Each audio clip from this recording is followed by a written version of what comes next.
ಇವತ್ತಿನ ದಿನ ಮಂಡ್ಯದ ಶಿವಳ್ಳಿ ಗ್ರಾಮದಲ್ಲಿ ಮತ್ತು ಮಹದೇವಪುರದಲ್ಲಿ ಎರಡು ಕಾರ್ಯಕ್ರಮಗಳಿಗೆ ಭಾಗವಹಿಸಲಿಕ್ಕೆ ಬಂದಿರತಕ್ಕಂಥದ್ದು. ಬಹುಶಃ ತಾವೆಲ್ಲ ಈಗ ರಾಜ್ಯದಲ್ಲಿ ನಡೀತಾ ಇರತಕ್ಕಂಥ ಅದರ ವಿಶೇಷ ಅಧಿವೇಶನ ನಿನ್ನೆಯಿಂದ ಏನು ಪ್ರಾರಂಭ ಆಗಿದೆ, ಜಂಟಿ ಅಧಿವೇಶನ, ಅದರ ಒಂದು ನಾಟಕೀಯವಾದ ಬೆಳವಣಿಗೆಗಳನ್ನು ನೀವೆಲ್ಲ ನೋಡ್ತಾ ಇದ್ದೀರಿ. ನಿನ್ನೆ ದಿನ ನಡೆದಿರ್ತಕ್ಕಂಥ ಘಟನೆ ಪ್ರಥಮ ಬಾರಿಗೆ ನಡೆದಿರ್ತಕ್ಕಂಥದ್ದು ಏನಲ್ಲ. ಬಹುಶಃ ನಾನು ಇದೇ ಮುಖ್ಯಮಂತ್ರಿಗಳಿಗೆ ನೆನಪಿಸ್ಕೊಡ್ತೇನೆ. ಜೆ.ಎಚ್. ಪಟೇಲ್ ಅವರು ಮುಖ್ಯಮಂತ್ರಿಗಳು, ಇವರು ಉಪಮುಖ್ಯಮಂತ್ರಿ. 1997ರಲ್ಲಿ ಖುರ್ಷಿದ್ ಆಲಂ ಖಾನ್ ಅವರು ರಾಜ್ಯಪಾಲರಿದ್ದರು. ನಿನ್ನೆ ದಿನ ಈಗಿನ ಗೌರವಾನ್ವಿತ ರಾಜ್ಯಪಾಲರು 60 ಸೆಕೆಂಡ್ಗಳಲ್ಲಿ ಭಾಷಣವನ್ನು ಸಂಪೂರ್ಣಗೊಳಿಸಿರುವಂತಕ್ಕಂಥ ಒಂದು ವಿಷಯವನ್ನೇ ಮುಂದಿಟ್ಕೊಂಡು ಅದಕ್ಕೆ ಹೆಚ್ಚಿನ ಪ್ರಾಶಸ್ತ್ಯ ಕೊಟ್ಟು ಹೊರಟಿದ್ದಾರೆ ಕಾಂಗ್ರೆಸ್ನ ಸರ್ಕಾರದಲ್ಲಿ. ಹಿಂದೆ ಇದ್ದಂಥ ರಾಜ್ಯಪಾಲರು ಇದೇ ಜೆ.ಎಚ್. ಪಟೇಲರು, ಇವರೇ ಉಪಮುಖ್ಯಮಂತ್ರಿ ಸಿದ್ದರಾಮಯ್ಯ ಇದ್ದಾಗ ಘಟನೆ ನಡೆದದ್ದನ್ನು ಸ್ವಲ್ಪ ನೆನಪಿಸ್ಕೊಳ್ಳೋಕೆ ಸೂಕ್ತ. ಮುಖ್ಯಮಂತ್ರಿಗಳು ನಿನ್ನೆಯಿಂದ ನಡೀತಾ ಇರತಕ್ಕಂಥ ಈ ಘಟನೆ ಇವತ್ತು ಸಹ ಬಹುಶಃ ಅಸೆಂಬ್ಲಿ ನಡೆದಿಲ್ಲ, ಬರೀ ಕೂಗಾಟ ಅರ್ಚಾಟಗಳೇ ನಡೆದಿದೆ. ಅರ್ಚಾಟ ಅನ್ನೋ ಪದ ಹೇಳಬಾರ್ದೇನೋ, ಒಂದು ಸಂಘರ್ಷ ನಡೀತಾ ಇದೆ ವಿಧಾನಸಭೆ ಕಲಾಪದಲ್ಲಿ, ಈ ಕಡೆ ಮತ್ತು ಆ ಕಡೆ ಎರಡೂ ಕಡೆ. ಈ ಸಂಘರ್ಷದಿಂದ ರಾಜ್ಯದ ಸಮಸ್ಯೆಗಳಿಗೆ ಏನಾದರೂ ಜನತೆಗೆ ಪರಿಹಾರ ದೊರಕುತ್ತದ? ಇದನ್ನೇ ರಾಜಕೀಯವಾಗಿ ನಾವು ಬಳಕೆ ಮಾಡ್ಕೋತೀವಿ. ಈಗ ಗೋ ಬ್ಯಾಕ್ ಗವರ್ನರ್ ಅಂದರೆ ಯಾರಿಗೆ ನೀವು ಸಂದೇಶ ಕೊಡ್ತೀರಿ? ಗೋ ಬ್ಯಾಕ್ ಗವರ್ನರ್ ಅಂತೇಳಿ ಈ ದೇಶದಲ್ಲಿ ಸ್ವಾತಂತ್ರ್ಯ ಬಂದ ನಂತರ ಬಂದಂಥ ಚುನಾಯಿತ ಸರ್ಕಾರಗಳಿಂದ ಹಲವಾರು ಸಂದರ್ಭದಲ್ಲಿ ಈ ರೀತಿಯ ಬಿಕ್ಕಟ್ಟುಗಳು ಬಂದಿರತಕ್ಕಂಥದ್ದು ನೋಡಿದ್ದೇವೆ. ನಿನ್ನೆಯ ಪ್ರಕರಣ ಏನು ಹೊಸ ಒಂದು ವಿಶೇಷವಾದಂಥ ಪ್ರಕರಣ ಏನಲ್ಲ. ಇದಕ್ಕೆ ನೀವು ಮಹತ್ವ ಕೊಟ್ಟುಕೊಂಡು ಎಷ್ಟು ದಿನ, 5 ದಿನ ಏನೋ ಕರ್ಕೊಂಡಿದ್ದೀರಿ ಕಲಾಪ. ಯಾವುದೋ ನಿಮ್ಮ ಪ್ರಮುಖವಾದಂಥ ಉದ್ದೇಶವೇ ಮನ್ರೇಗಾ ವಿಷಯದಲ್ಲಿ ಕೇಂದ್ರ ಸರ್ಕಾರ ಇತ್ತೀಚೆಗೆ ತೆಗೆದುಕೊಂಡಂಥ ಒಂದು ಹೊಸ ಬಿಲ್ ತಂದಿದ್ದಾರೆ, ಮಾರ್ಪಾಡುಗಳನ್ನು. ಅದು ದಲಿತ ವಿರೋಧಿ, ಅವರಿಗೆ ಬರದೇ, ಅದು ಯಾವುದೇ ವಿಷಯಗಳು ಬಂದರೂ ದಲಿತ ವಿರೋಧಿ. ಆ ಪದ ಅವರಿಗೆ ಒಂದು ರೀತಿಯಲ್ಲಿ ಪ್ರಿಯ ಅಂತ ಹೇಳಲ್ಲ. ಆ ಮುಗ್ಧ ಜನರ ಬದುಕಿನ ಜೊತೆ ಚೆಲ್ಲಾಟ ಆಡ್ಕೊಂಡು ಬಂದಿದ್ದಾರೆ ಇಲ್ಲಿವರೆಗೆ. ಆ ಪದವನ್ನು ಉಪಯೋಗ ಮಾಡಿಕೊಂಡು ಇವರ ಸ್ಥಾನಮಾನಗಳನ್ನು ಭದ್ರ ಮಾಡ್ಕೊಳ್ಳಿಕ್ಕೋಸ್ಕರ ಅಷ್ಟೇ ಈ ಪದ ಬಳಕೆ ಮಾಡ್ತಾರೆ. ಶಕ್ತಿ ದೊರಕುತ್ತದೆ ನಮಗೆ ಅಂತೇಳಿ ದಲಿತ ಅಂತ ಹೆಸರಿಡ ತಕ್ಷಣ ಆ ಮುಗ್ಧ ಜನರ ಜೊತೆ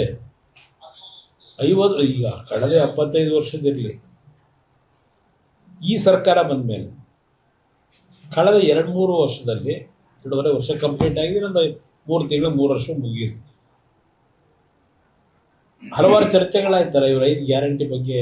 SCP STP ಹಣ ಯಾವ ರೀತಿ ಕಟ್ ಶಾರ್ಟ್ ಮಾಡ್ಕೊಂಡ್ರು, ಆ ದುಡ್ಡನ್ನ ಯಾವ ರೀತಿ ಡೈವರ್ಟ್ ಮಾಡ್ಕೊಂಡಿದ್ದಾರೆ, ದಲಿತರಿಗೆ SC ST ಹೋಗಬೇಕಾದಂಥ ಹಣವನ್ನು ಅದಕ್ಕೆ ಸಮಜಾಯಿಷಿಗಳೇನು ಕೊಟ್ಕೊಂಡು ಬಂದಿದ್ದಾರೆ,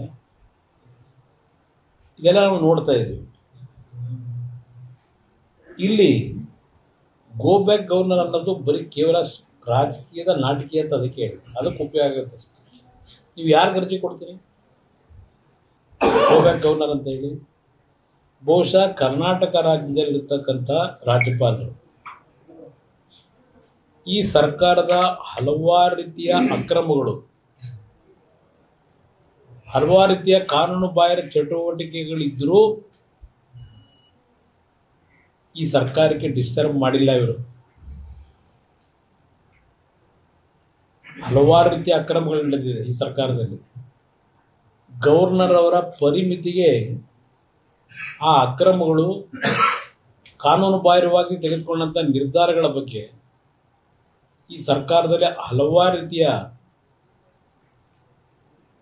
ಗೌರವಾನ್ವಿತ ರಾಜ್ಯಪಾಲರು ಕ್ರಮ ತೆಗೆದುಕೊಳ್ತಕ್ಕಂಥದ್ದಕ್ಕೆ ಅವಕಾಶಗಳಿದ್ದರೂ ಬೇರೆ ರಾಜ್ಯಗಳಲ್ಲಿ ನಡೀತಾ ಇರತಕ್ಕಂಥ ರಾಜಕೀಯಕ್ಕೆ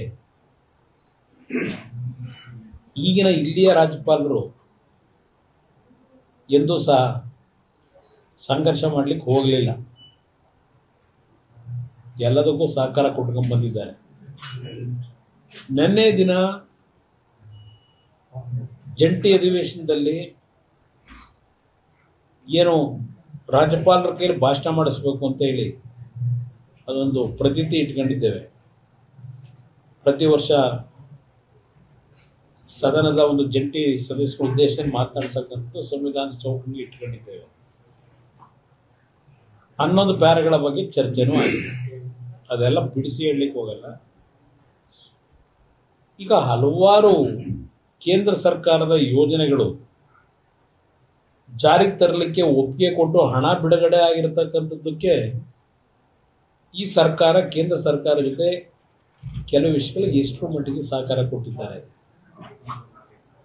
ಇತ್ತೀಚೆಗೆ ನಿಮ್ಮ ನ್ಯಾಷನಲ್ ಹೈವೇ ಪ್ರಾಜೆಕ್ಟ್ಗಳು 7-8 ಪ್ರಾಜೆಕ್ಟ್ಗಳು ಯಾಕೆ ವಾಪಸ್ ಹೋಯ್ತು? ಕಾಮಗಾರಿ ಪ್ರಾರಂಭ ಮಾಡಬೇಕು. ಕಾರಣ ಯಾರದಕ್ಕೆ? ಆ ಒಂದು ನ್ಯಾಷನಲ್ ಹೈವೇ ಪ್ರಾಜೆಕ್ಟ್ಗಳಿಗೆ ಭೂಸ್ವಾಧೀನ ಪ್ರಕ್ರಿಯೆ ಮಾಡಿ ಆ ಯೋಜನೆ ಕೆಲಸ ಪ್ರಾರಂಭ ಮಾಡಲಿಕ್ಕೆ ನೀವು ಎಷ್ಟು ಮಟ್ಟಿಗೆ ಸಹಕಾರ ಕೊಟ್ರಿ? ಆ ದುಡ್ಡು ಯಾಕೆ ವಾಪಸ್? ಸುಮಾರು ಒಂದು ಉದಾಹರಣೆ ನಿಮಗೆ ಕೊಡ್ತಾ ಇದ್ದೀನಿ. ಈ ಸರ್ಕಾರ ಯಾವ ರೀತಿ ನಡ್ಕೊತಿದ್ದಾರೆ. ಈಗ ಕೇಂದ್ರ ಸರ್ಕಾರಕ್ಕೆ ಪ್ರತಿಯೊಂದು ರೈತರು ಬೆಳೆದಂತ ಬೆಳೆ ವಿಷಯದಲ್ಲಿ ಈ ವರ್ಷ ಕೆಲವು ಬೆಳೆಗಳು ನಮ್ಮ ನಿರೀಕ್ಷೆಗೂ ಮೀರಿ ರೈತರು ಬೆಳೆದಿದ್ದಾರೆ. ಆ ಬೆಳೆ ಬೆಳೆದಂತ ರೈತರನ್ನ ನೀವು ಎಷ್ಟು ಮಟ್ಟಿಗೆ ಕಾಪಾಡಿದಿರಿ? ಮುಖ್ಯಮಂತ್ರಿಗಳು ಒಂದು ಕೇಂದ್ರಕ್ಕೆ, ಪ್ರಧಾನಮಂತ್ರಿಗಳಿಗೆ ಪತ್ರವನ್ನು ಬರೀತಾರೆ. MSP ಮಧ್ಯಸ್ಥಿಕೆ ಒಳಗೆ ಕೇಂದ್ರ ಸರ್ಕಾರ ನೀವು ಕೊಂಡ್ಕೋಬೇಕು ಇದೆಲ್ಲ ಪತ್ರ ಬರೆದ್ರಾಗತ್ತಾ? ಈ ವರ್ಷ ಯಾವ್ಯಾವ ದವಸ ಧಾನ್ಯಗಳನ್ನು ರೈತರು ಬೆಳೆದಿದ್ದಾರೆ, ತೊಗರಿ ಇರ್ಬೋದು, ಅಲ್ಲಿಂದ ಮೂಗ್ ದಾಲ್ ಇರ್ಬೋದು, ಅಲ್ಲಿಂದ ಮೆಕ್ಕೆಜೋಳ ಇರ್ಬೋದು, ಎಷ್ಟು ಪ್ರಮಾಣದಲ್ಲಿ ಬೆಳೆದಿದ್ದಾರೆ, ನಮಗೆ ಎಷ್ಟು ಪ್ರಮಾಣದಲ್ಲಿ ಕೇಂದ್ರ ಸರ್ಕಾರದ ನೆರವು ದೊರಕಬೇಕು, ಅಫೆಟ್ಟಿಂದ ಇರಲಿ ಯಾವುದೇ ಇಲಾಖೆಗಳು. ಈಗ MSP ದರದಲ್ಲಿ ನಾವು ಇಷ್ಟು ಮೆಟ್ರಿಕ್ ಟನ್ ನಾವು ಕೊಂಡ್ಕೊಳ್ಳಲಿಕ್ಕೆ ಕೇಂದ್ರ ಸರ್ಕಾರದ ಅನುಮತಿ ಬೇಕು ಅಂತ ಹೇಳಿ ಅನುಮತಿ ಕೊಟ್ಟಂತ ಬೆಳೆಯನ್ನ ಎಷ್ಟು ಮಟ್ಟಿಗೆ ನೀವು ಖರೀದಿ ಮಾಡಿದ್ದೀರಿ? ಶ್ವೇತಪತ್ರ ಹೇಳಿ ಜನಗಳ ಮುಂದೆ.